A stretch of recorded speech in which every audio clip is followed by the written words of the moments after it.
సమస్యలు పరిష్కరించాలని double bedroom ఇళ్లు నిర్మించి ఇవ్వాలని వికలాంగుల హక్కుల జాతీయ వేదిక ఆధ్వర్యంలో ఆదిలాబాద్ కలెక్టరేట్ ఎదుట ఆందోళనకు దిగారు. ప్రభుత్వానికి వ్యతిరేకంగా నినాదాలతో హోరెత్తించారు. ముఖ్యంగా దివ్యాంగులకు రుణాలు ఇవ్వాలని ఎన్పీఆర్డీ జిల్లా అధ్యక్షులు జక్కుల నారాయణ అన్నారు. దివ్యాంగుల ఆసరా పింఛన్ ఆదాయ పరిమితి విధించే జీవో నెంబర్ 17ను తక్షణమే రద్దు చేయాలన్నారు. బ్యాక్లాగ్ పోస్టులను భర్తీ చేయాలన్నారు. ప్రత్యేక రైల్వే పాసులు జారీ చేయాలన్నారు. తదితర సమస్యలను వెంటనే పరిష్కరించాలని డిమాండ్ చేశారు. అనంతరం ప్రజావాణిలో అధికారులను కలిసి వినతి పత్రాలను అందజేశారు.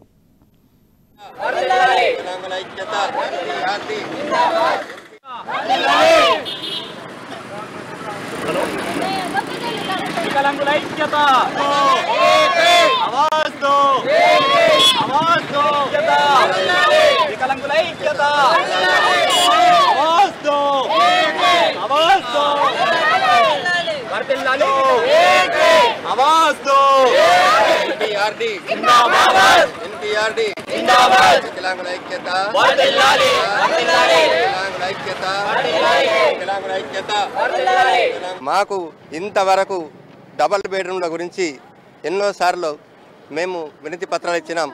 మరి డబుల్ బెడ్రూమ్లు ఎవరికి మా బోత్ మండల కానీ అదర్ డిస్ట్రిక్ట్ లోపల చాలా మంది దివ్యాంగులు అనేకంగా ఉన్నారు. శారీరకంగా ఉన్నవాళ్ళు వాళ్ళకి ఎవరికి డబుల్ బెడ్రూమ్ రాలేదు.